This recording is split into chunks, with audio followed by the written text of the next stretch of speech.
পলাশবাৰীত তৃণমূল কংগ্ৰেছ দলৰ পৰা মুখ্যমন্ত্ৰী হিমন্ত বিশ্ব শৰ্মাক স্মাৰক পত্ৰ প্ৰদান কৰে।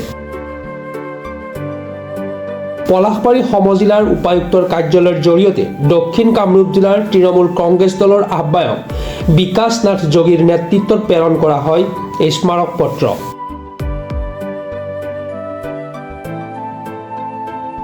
শেহতীয়াকৈ যোৱা 21 ডিচেম্বৰ তাৰিখে পলাশবাৰী সমষ্টিৰ বিধায়ক হেমাংগ ঠাকুৰীয়াৰ এটা অডিঅ' ক্লিপ সংবাদ মাধ্যমত প্ৰচাৰিত হয়।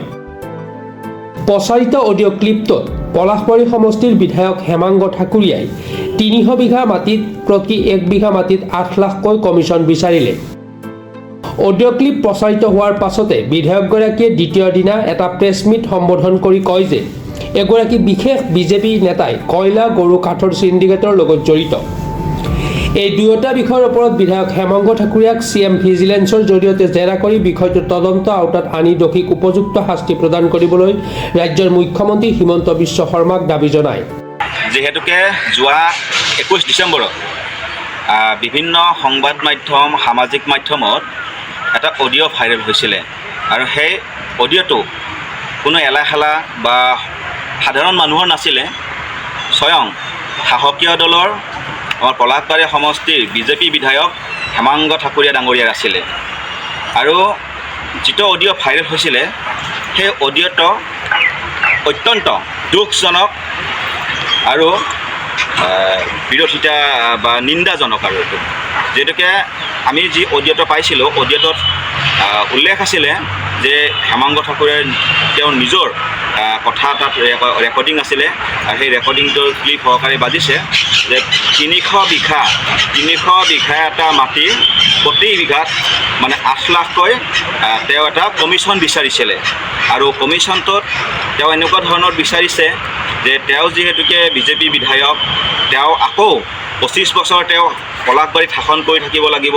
তাৰ কাৰণে তেওঁক জনসাধাৰণে যিহেতুকে তেওঁক ভোট দিছে, বহুখিনি মেজৰিটি তেওঁক ভোট দি জয়যুক্ত কৰাইছে, জনসাধাৰণক তেওঁ চলাব লাগিব, তাৰ কাৰণে তেওঁক পইচাৰ প্ৰয়োজন হ'ব। তো এনেকুৱা ধৰণৰ কিছুমান কথা সেই অডিঅ'ৰ জৰিয়তে ভাইৰেল হৈছিলে। তাৰ পাছত সেই অডিঅ'টো ভাইৰেল হোৱাৰ পাছতে তাৎক্ষণিকভাৱে দ্বিতীয় দিনাই হেমাংগ ঠাকুৰীয়া ডাঙৰীয়াই এটা প্ৰেছ মিট দিছিলে, এখনি প্ৰেছ মিট দিছিলে আৰু প্ৰেছ মিটত উল্লেখ কৰিছিলে যে তেওঁলোকৰে দলৰ এগৰাকী বিশেষ বিজেপি লিডাৰ তেওঁ বিভিন্ন চিণ্ডিকেটত জড়িত আছে। আৰু চিণ্ডিকেটৰ তেওঁ উল্লেখো কৰিছে, কয়লা চিণ্ডিকেটৰ কথা কৈছে, চুপাৰী চিণ্ডিকেটৰ কথা কৈছে, কাঠৰ চিণ্ডিকেটৰ কথা কৈছে। আৰু তাত এইটো কথাও কৈছে বিভিন্ন কোম্পানীৰ মেনেজাৰক তেওঁ টকা বিচাৰি দাবী ধমকি দিছিলে, তেওঁ অমুকৰ মানুহ CMৰ মানুহ, তেওঁক যদি মানে টকা দিয়া নহয় তেওঁ চাই ল'ম বুলি, এনেকুৱা ধৰণৰ ধমকি কিছুমানৰ বোলে কমপ্লেইন বিধায়ক মহোদয়ৰ হাতত আছে বুলি তেওঁ তেনেকুৱা ধৰণৰ প্ৰেছ মিট দিছে। এতিয়া কথা হ'ল, যি সময়ত অসমৰ মাননীয় মুখ্যমন্ত্ৰী হিমন্ত বিশ্ব শৰ্মা ডাঙৰীয়াই তেওঁ দাবী কৰি আহিছে, তেওঁ জনসাধাৰণক কৈ আহিছে যে তেওঁলোকৰ দলত কোনো ধৰণৰ দালাল ৰাজৰ ছিষ্টেম নাই আৰু তেওঁলোকৰ কোনো কৰ্মীয়ে হওক, MLA হওক, বিধায়কে হওক, মন্ত্ৰীয়ে হওক, তেওঁলোকে কোনো ধৰণৰ চিণ্ডিকেটত জড়িত নাই। এতিয়া যিষাৰ কথা অডিঅ' ক্লিপছ ভাইৰেল হৈছে বা প্ৰেছ মিট দিছে, এয়া কোনো বিৰোধীৰ মন্তব্য নহয় বা বিৰোধীৰ কোনো ধৰণৰ অভিসন্ধি নহয় বা কোনো জনসাধাৰণে কোৱা কথা নহয়। এয়া স্বয়ং এগৰাকী জনপ্ৰতিনিধিৰ অডিঅ' ক্লিপ আৰু জনপ্ৰতিনিধিয়ে দিয়া এটা প্ৰেছ মিটৰ কথাহে।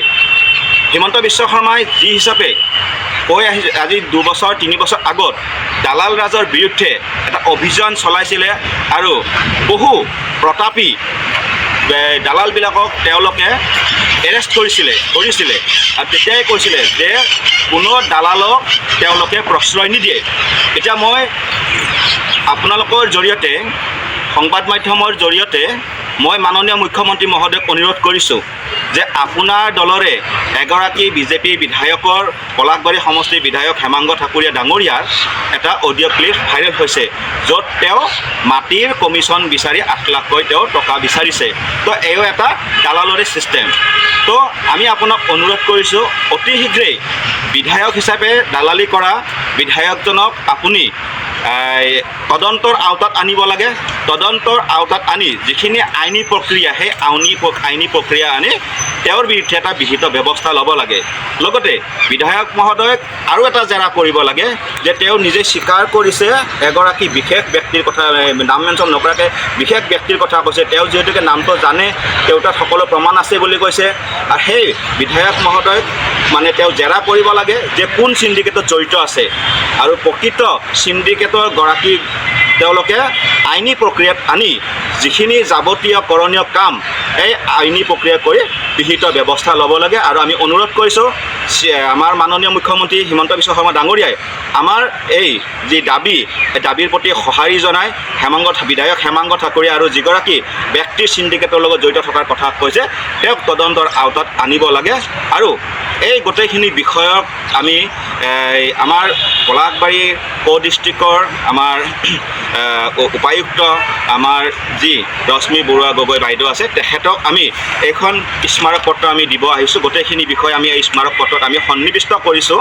আৰু যিহেতুকে বাইদেউ আজি অনুপস্থিত আছিলে আৰু বাইদেউৰ নিৰ্দেশতে আমাৰ যি এছিষ্টেণ্ট কমিশ্যনাৰ আমাৰ দলে বাইদেউ আছে, দলে বাইদেউক আমি এইখন স্মাৰক পত্ৰ আজি প্ৰদান কৰিলোঁ। News desk report, Pratah time digital.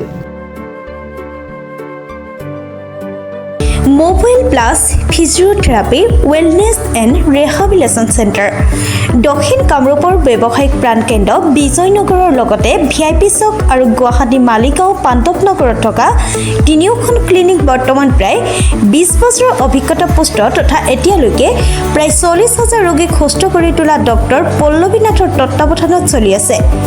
এই ফিজিঅ'থেৰাপি চেণ্টাৰ তিনিটাত বৰ্তমান অভিজ্ঞ ডক্টৰৰ দ্বাৰা যিকোনো জটিল ফিজিঅ'থেৰাপি চিকিৎসাৰ লগতে যিকোনো ৰোগীৰ ঘৰলৈ গৈ চিকিৎসা সেৱাৰ সুব্যৱস্থাও ৰাখিছে। আমাৰ ঠিকনা mobile plus physiotherapy wellness and rehabilitation centre, opposite Uparshali Bijoynagar SBI branch.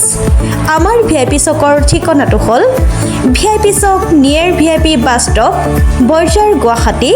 আমাৰ মালিগাঁও ঠিকনাটো হ'ল চেলাছ 360 physiotherapy and rehabilitation centre, Maligaon Pandavnagar, Guwahati 12।